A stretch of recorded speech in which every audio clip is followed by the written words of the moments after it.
At my stepdaughter's graduation dinner, she said, "Everyone knows you are just the family ATM. That's just who you are to me, by the way, nothing more." Everyone laughed and mocked me, including my wife and other children. I sat there humiliated, but with a plan in my mind. What happened next was rather unexpected. I will tell you everything. First, if you enjoy these kinds of stories, support us by subscribing to this channel. Click on the like button and tell us where you are watching us from in the comments section. Now let me tell you how everything unfolded. I've always believed that being a good man meant showing up, no matter what it cost. And for me, it cost a lot. Money, time, sleep, and often pride. When I married Sandra 15 years ago, she came with 2 kids from a previous marriage, Melissa and Jordan. At the time, I was already a father to 2 of my own, Aaron and Emily, who lived with their mother but visited often. I never saw Sandra's children as anything less than mine. I signed their school permission slips, coached their little league games, stayed up late helping with science projects, and yes, paid for everything from braces to ballet. There wasn't a parent-teacher meeting I missed, nor a utility bill I let go unpaid. But despite all of it, I remained just Greg. Not Dad, not even Pops, just Greg. I told myself titles didn't matter, that the love behind the actions was what counted. But over time, the weight of being everyone's backbone and no one's heart started to grind me down. Sandra used to call me her rock, but somewhere along the line, I started to feel more like a doormat. Every birthday party, every holiday trip, every emergency doctor's visit. Guess who footed the bill? Me. I never minded at first. I had a good job, a stable retirement plan, and a decent pension coming my way. Providing made me feel useful, even proud. But the gratitude began to fade. Melissa, who used to thank me for every little thing when she was younger, grew distant as she got older. By the time she hit her late teens, I was no longer a parent in her eyes. I was just a means to an end. And Jordan? Well, he followed suit. Sandra never corrected them either. "They'll come around," she'd say, brushing off my concerns with a kiss on the cheek and a list of bills to cover. Eventually, I stopped bringing it up. It was easier to swallow the disrespect than start a war. Until graduation night. Melissa's high school graduation was supposed to be a proud milestone. I helped pick out her dress, paid for the catering, even upgraded the backyard lighting for the after-party she insisted on having. I watched her cross the stage with that smug little smirk, her cap slightly crooked, but her future seemingly bright. I took pictures, clapped louder than anyone else, and grinned through the soreness in my knees. I thought, naively, that maybe tonight would be the night she acknowledged me. Maybe she'd say something meaningful, even small, like, "Thanks, Greg, for everything." But instead, she raised her glass at the dinner I paid for, looked me square in the eye, and said with a laugh, "Everyone knows you're just the family ATM. Thanks for being just that in my life." The laughter that followed wasn't just from her. It came from Jordan, from Sandra. Even Emily chuckled, though hers was more nervous than amused. Aaron looked down at his plate. No one stopped her. No one defended me. No one said, "Hey, that's not fair." Or even just, "Come on, Melissa." They all laughed like it was the best joke of the night. I sat there with a smile frozen on my face, my cheeks burning with humiliation and rage. I looked around at the people I had fed, clothed, housed, and supported, people I had loved, and realized in that moment that they didn't see me as a person. I was a function, a resource, a wallet with a pulse. And I knew then something had to change. I excused myself from the table under the guise of taking a call. My hands were trembling as I walked into the parking lot, my heart pounding against my ribs like it wanted to escape. I stared at my phone, not knowing what I was looking for, just needing something to ground me. And then, as if guided by instinct, I opened my banking app. I stared at the balance. Then I clicked over to account settings. Passwords. Authorized users. Notifications. I wasn't angry anymore. I was focused. A strange calm washed over me. The kind you feel right before making a life-altering decision. I changed the password. Then the security questions. Then I logged out and walked back to the table. No one noticed I had been gone. They were too busy posing for selfies and ordering dessert. Sandra didn't even glance my way when I sat back down. I stared at Melissa, who was beaming in her graduation sash, completely unaware that the gravy train had just reached its final stop. I didn't say a word. I didn't cause a scene. I just sat there, drinking my coffee, feeling the kind of clarity I hadn't felt in years. It wasn't about revenge. It was about respect. And if they couldn't give it to me, then they didn't deserve what came with it. That night, after everyone had gone home and the dishes were stacked in the sink for me to clean as usual, I opened my laptop in my home office and got to work. I started with the joint credit cards, removed every authorized user. Then I called the bank and revoked the household's access to my main account. I updated my social security information, removing Sandra from the list of beneficiaries. I printed out every recurring bill I had been covering, utilities, streaming services, car insurance, and made a list. One by one, I called each company and took my name off. It took hours, but when I was done, I sat back in my chair, exhausted but light, like a man who had just taken off a 100-pound backpack he didn't know he was wearing. I slept like a baby that night. And for the first time in years, I didn't wake up with dread in my chest. The next morning, when Sandra asked if I had transferred money for Jordan's summer camp deposit, I looked her in the eyes and said, I didn't, and I won't be. Her face twisted in confusion, but I just sipped my coffee and added, you might want to check the accounts. Things are going to look a little different now.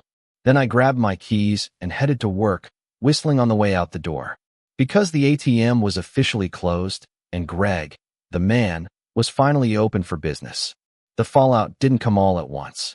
It came in waves, slow at first, like water creeping through cracks in the foundation. The morning after Melissa's graduation dinner, Sandra stood in the kitchen, still wearing her satin robe, scrolling through her phone like always. When she asked if I had transferred the usual money to cover Jordan's summer camp fees, and I told her no, she looked up at me like I'd spoken in tongues. What do you mean, no? You always handle that, she said, her voice caught somewhere between annoyance and disbelief. I just shrugged and poured my coffee. I could see the flicker of confusion in her eyes, the delayed understanding that maybe, just maybe, something had shifted. Greg, seriously, what's going on? She asked. I looked her dead in the eyes and said calmly, I'm done paying to be disrespected. She blinked, opened her mouth, closed it again, then scoffed, like I had just told her I believed the earth was flat. I left her standing there, coffee cup in hand, wondering if I was bluffing. I wasn't. By the end of the day, the cracks widened. Melissa tried to order new shoes online, denied. Jordan went to fill up his gas tank, card declined. Sandra called me 5 times while I was at work, each voicemail more frantic than the last. Greg, what the hell is going on with the accounts? The card's not working. Call me back. Her voice was tight, clipped, the tone of a woman used to having her way. I didn't call her back. I didn't text. I just kept working, smiling to myself between meetings, sipping my coffee a little slower than usual. It was the kind of satisfaction that comes not from revenge, but from finally choosing peace over approval. I was no longer their safety net, and I didn't owe them an explanation. When I got home that evening, the energy in the house was electric with tension. Melissa was sitting on the couch, arms crossed, scrolling furiously through her phone. Jordan was pacing. Sandra met me at the door with her arms already mid-gesture. Are you having a breakdown or something? Because this isn't funny, she snapped. I put down my bag and calmly hung up my keys. Not a breakdown, I said. Just a breakthrough. That only made her angrier. Melissa stood up. So you're just going to punish all of us because you can't take a joke? Is that it? Her voice was full of that teenage condescension I'd paid to raise. I turned to her, cool as ever, and said, No, Melissa. I'm finally done pretending your cruelty is comedy. That wasn't a joke. That was the truth as you see it. And now, you get to live in it. The fight that followed was loud, long, and utterly exhausting. Sandra accused me of being petty, of trying to manipulate the family with money. Melissa called me a narcissist, said I was ruining her graduation month out of spite. Jordan, in his usual quiet way, muttered that I was being dramatic and stormed off to his room. I listened to all of it, let them get it all out, and then stood there in the living room and delivered the simplest truth I'd ever spoken. You laughed at me when I was trying to support you. That was the moment you stopped being my responsibility. The silence that followed was dense. No one knew what to say. I walked past them and went into my office, closing the door behind me. That night, I received a voicemail from Melissa that I played 3 times. Her voice shook with rage. "You're pathetic, Greg. You're doing this to feel powerful. You think you're teaching us some big lesson, but all you're doing is showing your true colors. You're spiteful. You're not a dad. You never were." I saved that voicemail, not because I needed to replay the pain, but because I wanted to remember what standing up for myself sounded like from the other side. I sat back in my chair, sipped a glass of bourbon, and let myself feel the sadness, the grief, and yes, the relief. The next morning, I played that message again. Then I deleted it. I looked around at my office, lined with photos of kids who no longer respected me, filled with gifts I'd bought them over the years, and felt a strange mix of emptiness and freedom. I wasn't going to keep chasing their approval. I wasn't going to apologize for creating boundaries. And most importantly, I wasn't going back. Because the man they laughed at had finally walked away, and this time, he wasn't turning around. They say the loudest changes happen in silence, and that's exactly how it went. I didn't announce a grand withdrawal from their lives.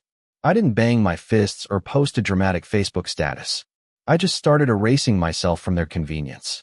The first step was severing financial ties. I canceled the shared phone plan that had been running under my name for 10 years. Sandra's iPad stopped connecting the next morning. Melissa called me in a huff, confused why her mobile hotspot wasn't working. I didn't answer. Then came the car insurance. Every vehicle except mine dropped from the policy. I watched them scramble, calling State Farm with voices dripping in entitlement. My name had been on everything, and now it was on nothing. And not a single one of them had ever noticed until the privileges were gone. Utilities were next. I had paid every bill in that house for years. Water, electricity, Wi-Fi, even the pest control subscription that no one else seemed to remember existed. I kept paying for the basics that affected me directly, water and power, but cut off every service they'd begged me to add. No more premium cable packages. No more multiple streaming accounts. The first real blow came when Netflix booted them mid-show.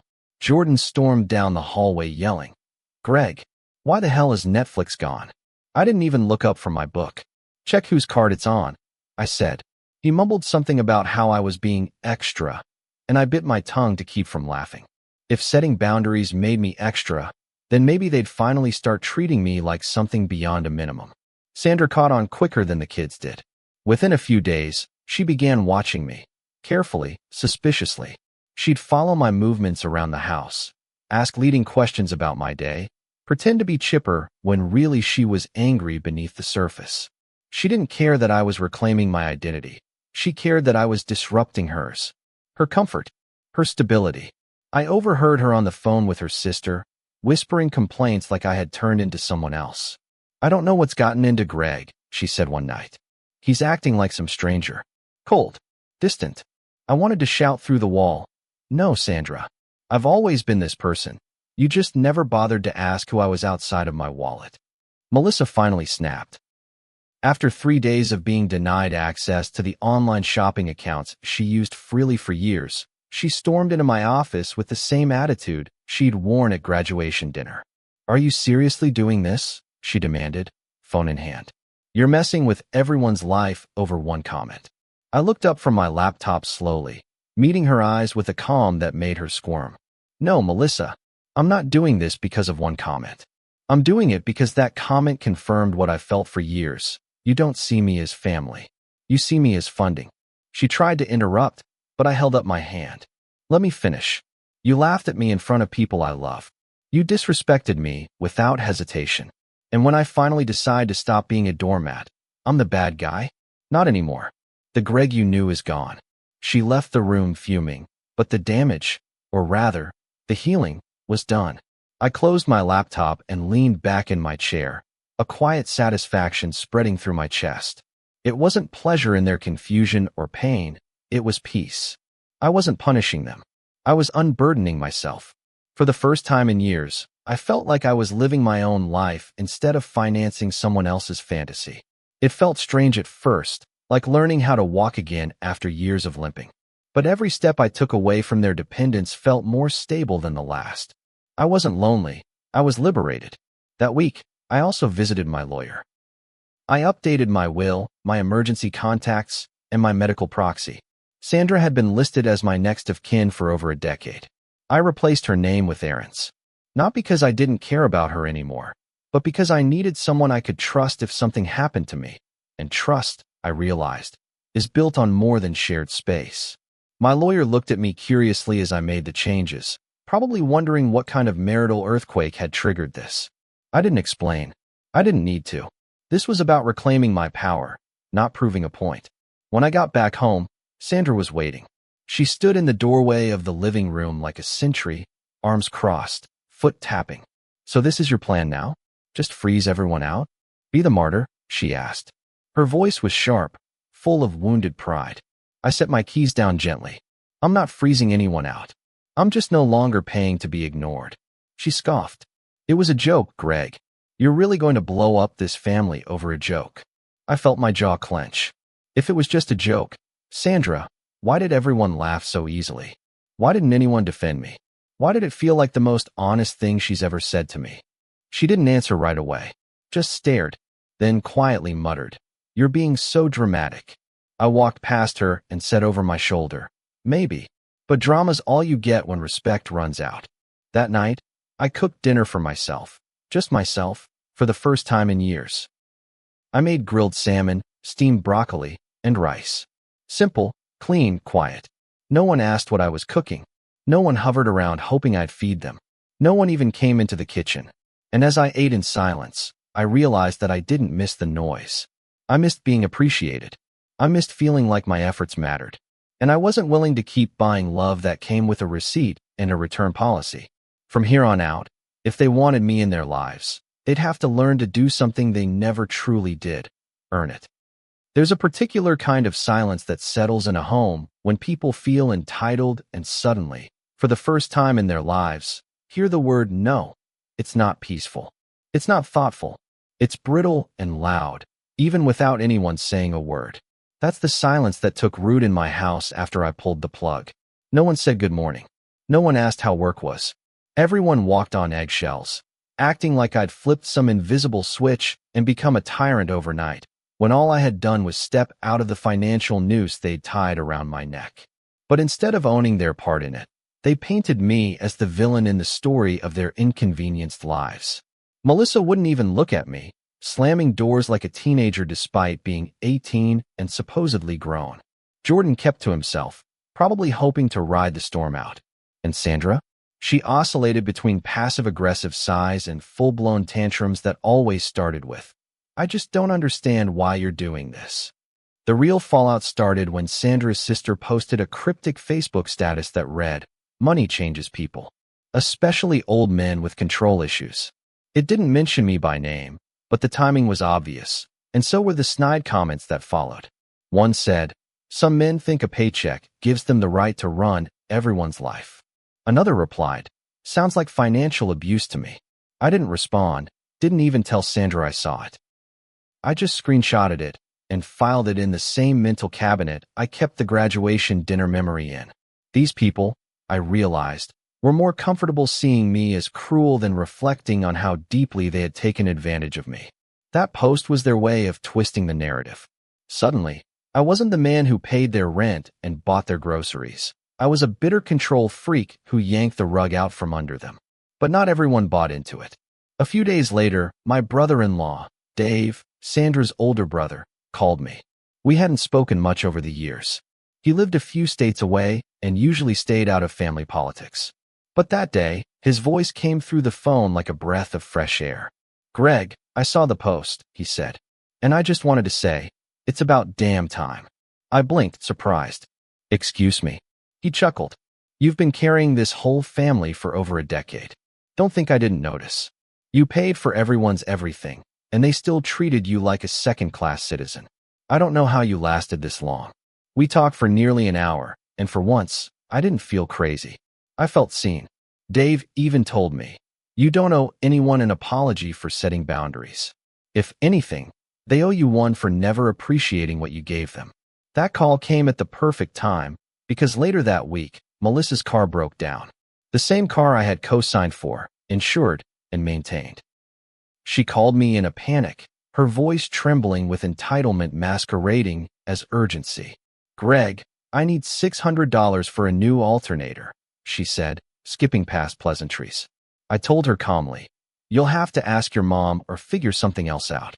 She went silent for a beat, then hissed, "Are you serious? After everything you've done for me, now you're just going to leave me stranded?" I didn't raise my voice. I just replied, "After everything I've done for you, this is how you repay me? By mocking me in public and then expecting my help the next day?" She hung up on me. 10 minutes later, Sandra texted me, "You're punishing her for being a kid. That's disgusting." I didn't respond. Instead, I poured myself a drink, sat on the back porch, and watched the sun dip below the trees like it had no idea the world was falling apart around me. The tension bled into everything. Sandra started sleeping in the guest room to cool off, but I knew it was her way of punishing me without admitting she was wrong. She cooked meals only for herself and the kids. She slammed drawers, forgot to wash my laundry, and made it painfully obvious that she was keeping score. But I didn't budge. I didn't plead for peace or try to smooth things over. Because for the first time, I wasn't fighting to keep a family intact that never really saw me as part of it. My kids, Aaron and Emily, noticed too. One evening, Aaron called and asked how I was holding up. "I heard what happened," he said. "Emily saw some stuff online. I just wanted to check in." His voice was steady, mature. "Dad, you okay?" That question hit me harder than any insult ever could, because it came without strings, without an ask, without a bill, just pure concern. We ended up grabbing dinner that weekend, just the three of us, me, Aaron, and Emily. No drama, no raised voices, just food and laughter and a shared understanding that things had changed. I told them everything, not to make them take sides, but because I needed someone to know the truth. Emily reached across the table, squeezed my hand, and said, "We've always seen you, Dad," even when they didn't. That moment, that was worth more than any check I'd ever written. It reminded me why I had drawn the line in the first place, not out of bitterness, but out of necessity. Back at home, the resentment simmered. Sandra asked to talk one night, her tone soft, rehearsed. "Can we just figure out a middle ground?" she asked. I looked at her, really looked at her, the woman I once adored, who now seemed more like a stranger in familiar skin. "Middle ground," I repeated. "Sandra, I've spent 15 years meeting you in the middle. This, right now, is me finally stepping off the seesaw." Her face crumpled for a second before she pulled herself back together. "So that's it." I nodded. "That's it for now, until something changes." She didn't say anything after that, just walked away. And that night, for the first time in our marriage, I locked the door to my office. Not because I feared her, but because I needed space to breathe, to think, to exist without the weight of everyone else's expectations pressing down on me. I didn't know what the future looked like. I just knew I wasn't going back. Not to the man who paid for love. Not to the house where silence echoed louder than thanks. I had walked through the fire, and though the flames still flickered, I could finally see the other side. What surprised me most wasn't the private bitterness. It was the public performance. The moment Sandra realized I wasn't going to reverse course, she began spinning her version of the story for anyone willing to listen. At first, it was subtle. Offhand remarks to friends during casual backyard visits or whispered gossip over wine with her sister on the patio. But soon, it spilled online. Posts with veiled references like, "Sometimes the person who promised to protect you becomes your biggest disappointment," began popping up on her Facebook page, always paired with some passive-aggressive inspirational quote. People commented in droves, offering sympathy, vague advice, and, worst of all, validation. I became the villain in her carefully curated tragedy. And despite knowing the truth, it still stung to see strangers mourn her made-up suffering while I sat quietly, picking up the shards of dignity she had shattered without hesitation. The worst part wasn't the internet. It was real life. At the grocery store, I noticed familiar faces looking away. At the local hardware shop, a cashier I'd known for years suddenly treated me with clipped politeness. Even at church, there was a shift. One woman, a friend of Sandra's, hugged her tightly after service and shot me a glance so icy it made me feel like a stranger in my own congregation. All of it confirmed what I already knew. Sandra wasn't just hurt. She was orchestrating a campaign, not to fix the relationship, but to win the sympathy war. And the battlefield was our shared social life. She had weaponized the community, but I didn't fight back, not in the way they expected. I didn't post counter statuses or air our dirty laundry in group chats. Instead, I kept doing what I'd always done. I showed up for the people who mattered. I helped Aaron install new cabinets in his kitchen. I drove Emily to a specialist's appointment when her car broke down. I mowed my neighbor's lawn when he was in the hospital and didn't say a word about it. I knew that true character doesn't need an audience. And slowly, those who really knew me began to see through the fog. They stopped asking, "What happened?" and started saying, "I'm sorry you're going through this." It was subtle, but it was enough. Of course, not everyone came around. One night, Melissa came storming into the house, cheeks flushed, waving her phone like a weapon. "So you're Venmo requesting Aunt Lisa now? For what?" "Her birthday gift." "Are you really that bitter?" I didn't even stand. I looked at her from my recliner and said, "For the $2,000 I loaned her when she said she needed emergency dental work. She promised to pay me back in 3 months. It's been 2 years." Melissa scoffed, rolling her eyes. "You're being so petty, Greg. That's family." I sat up then, my voice calm but firm. "Exactly. And family shouldn't treat each other like ATMs. Maybe if people remembered that sooner, we wouldn't be here." Her silence that followed was the loudest she'd ever given me. She stormed off again, but this time she didn't slam the door. Maybe she was starting to understand. Or maybe she was just running out of steam. Either way, I didn't chase her. I had no more energy to pour into black holes. If they wanted to reflect, they'd do it on their own time. I wasn't holding my breath. The most unexpected moment came from someone I hadn't thought about in years. An old friend of my late father's stopped me at a diner one morning. "Heard about the drama," he said, sliding into the booth across from me uninvited. "People talk, but I figured I'd ask you myself." I didn't dodge it. I told him the story, honestly, plainly, without embellishment. When I finished, he sipped his coffee and nodded. "Good," he said. "You finally put your foot down. Too many men our age think love means being a damn vending machine. What you did took guts." That conversation stayed with me. It reminded me that standing firm doesn't just protect your bank account. It protects your sanity. Still, the emotional toll was real. There were nights I sat in my office staring at old family photos, trying to reconcile the smiling faces with the cold behavior that had followed. I asked myself over and over, had I failed them?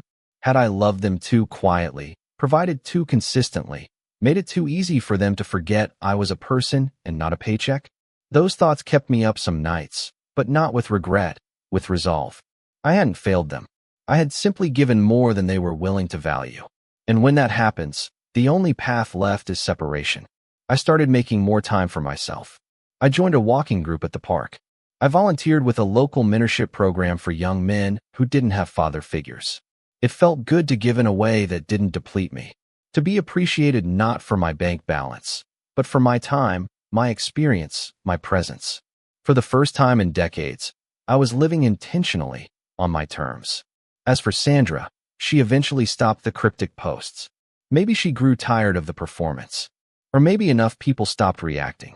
But by then, the damage had already crystallized. We slept in separate rooms. We spoke in clipped exchanges about groceries and chores. The intimacy, both emotional and physical, had dried up completely. I knew we were living in the shell of a marriage that had long since hollowed out. But instead of mourning it, I started planning my exit. Quietly, carefully, on my timeline. Because if there was one thing I'd learned, it was that endings deserve the same level of intention as beginnings. I still didn't know what the future looked like, but I knew this much. I would never again let someone mistake my kindness for obligation. I was done paying for love. I was done apologizing for drawing lines.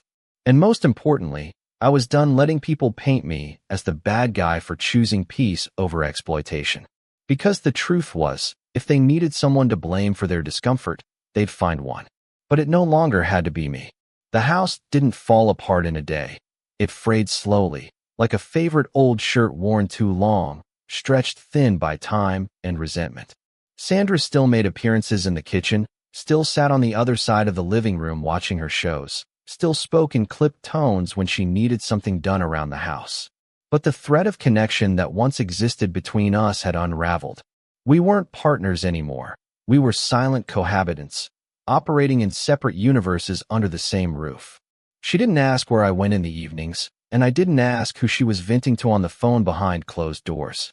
The love that once brought us together had been eroded by years of one-sided giving, and now that the giving had stopped, so had the illusion. Even so, I wasn't cruel. I still mowed the lawn, still fixed the leaky faucet in the bathroom when I noticed it, and still took the trash out every Sunday. But these were acts of maintenance, not affection. There was no warmth behind them, no unspoken tenderness, just responsibility. And for once, I let that be enough, because I had spent far too long performing emotional labor with no return. It felt foreign, this detachment, almost guilty at first, but it grew easier with each passing day, as if my heart had been waiting for permission to rest. And in its place came clarity. I didn't need to prove anything anymore. Not to Sandra, not to Melissa or Jordan, not even to myself. Melissa eventually reached back out. This time it wasn't a tantrum or a demand. It was a voicemail. Her tone was flat, almost rehearsed. I guess I didn't realize how much you did until it stopped. Mom's stressed, Jordan's scrambling. It's different. Anyway, just wanted to say that. That was it. No apology. No acknowledgement of the joke or the fallout. Just an observation dressed up like gratitude.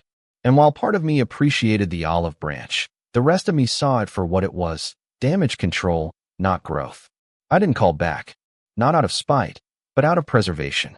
Because I wasn't going to walk back into a dynamic that still hadn't changed.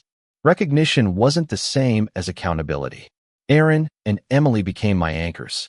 Our dinners became a weekly routine. Simple meals, easy laughter, no agendas. They asked about my week. They listened when I talked. They hugged me without needing a holiday to do it. One night, Aaron said, "You seem lighter, Dad. Like you can breathe again." And he was right. I was lighter. Not because I had shed weight, but because I had stopped carrying what wasn't mine. They reminded me what respect felt like, what family could be when it was rooted in love instead of leverage. They didn't ask for money. They didn't expect handouts. They just showed up, and that was more than enough. Eventually, Sandra brought up the idea of counseling. Not for us, she clarified, but for the family as a whole. I knew what she meant. She wanted mediation, someone to step in and talk me back into financial submission. But I agreed, just to see where it would go. The therapist was kind, professional, and clearly uncomfortable with the amount of tension in the room. Melissa was there, arms crossed, answering questions like she was doing a favor. Jordan didn't say much. Sandra cried, but her tears felt more like strategy than sorrow. I listened. I spoke when it was my turn. And at the end of it, the therapist asked, "Greg, what would make you feel safe re-engaging with your family?" I paused for a long moment and answered, real accountability, real gratitude, and time. A lot of time. The room was quiet. Melissa looked down at her shoes. Sandra reached for a tissue, and I realized then that they weren't ready. Not for change. Not for truth. Maybe not ever. And that was okay, because I was ready to move forward without dragging them behind me. The session ended without fireworks or resolutions. Just a quiet understanding that the chapter we were living was coming to a close. And maybe that was the healthiest thing to come out of all of it. A few weeks later, I got an email from my lawyer. Everything was finalized. The house was officially in my name alone. The accounts had been split. The paperwork had been filed. It was done. I sat with that knowledge for a while, let it settle in my chest like a weight I wasn't sure how to carry. Not because I regretted it, but because finality always has a sting, even when it's necessary. I walked through the house that night, touching the walls I had painted, the photos I had hung, the memories I had built. And then I packed a bag. I didn't slam doors or write a dramatic goodbye letter. I left a note on the kitchen counter. I need space. Real space. Please don't follow. And then I drove to a small lake cabin I had rented for the month. No phone reception. No internet. Just me, my thoughts, and the sound of water lapping at the shore. I spent the first night staring at the ceiling, letting the silence wrap around me like a blanket. The next morning, I brewed coffee, sat on the porch, and watched the sun rise. It felt like breathing for the first time in years. I didn't know what would happen next. Maybe Sandra would try to win me back. Maybe Melissa would learn. Maybe none of them would change. But that wasn't my concern anymore. My job wasn't to fix a family that had broken me. It was to heal the man who'd forgotten how to live without strings attached. And in that stillness, in that solitude, I found something I hadn't felt in a long, long time: peace. When the month ended, I didn't go back to the house. I moved in with a friend temporarily while I figured out next steps. The door wasn't closed forever, but it was locked, and I held the key. If they wanted a relationship, they'd have to knock, ask to come in, and wipe their feet at the door.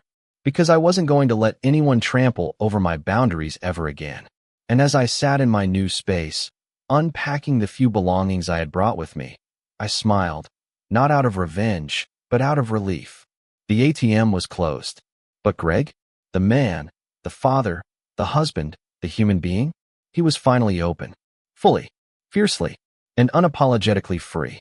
Have you ever reached a breaking point where you had to choose peace over pleasing everyone else? If this story resonated with you, tell your story in the comments. Your voice might help someone else find theirs. Don't forget to like, share, and subscribe for more powerful, real-life stories about reclaiming your worth and standing firm in your boundaries. See you soon in the next story.